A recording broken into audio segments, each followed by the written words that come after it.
Welcome back to my YouTube channel. So today's video guys is gagawa po tayo ng ating quick and easy breakfast ngayong umaga. So prepare na po tayo. So pupunta tayo sa ating ref. Kukunin natin ating ham at saka 2 egg. And syempre wag natin kalimutan ating bread.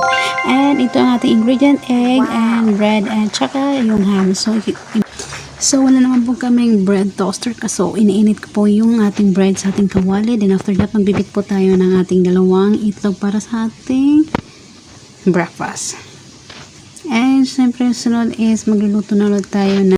So, mainit na ating bread. So, ngayon lalagyan na po natin ating mantika at magluluto na po tayo ng egg omelette para sa ating quick and easy breakfast sa ating egg and ham bread. So, ayan, prepare na po natin ating breakfast for ating employer. So, ayan, lalagyan po natin ng konting herb, parsley, and then put it ham, and syempre yung bread, and then cut into half. Wow! Ayan na siya, simple. And ito naman ang ating breakfast. Gawa tayo ng scrambled egg. Simple lang ating breakfast for today.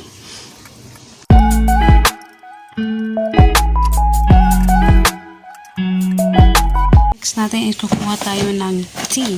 Ang tea namin is Earl Grey tea. Masarap daw yan.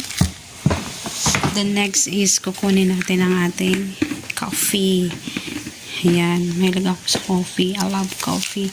Any type of coffee as long as coffee. Sorry. So, ayan. And then, magtitimplan tayo. So, ayan ang ating breakfast. Akin to, scramble. Ito yung kaya mo. So, ngayon kukunin na natin yung cup niya.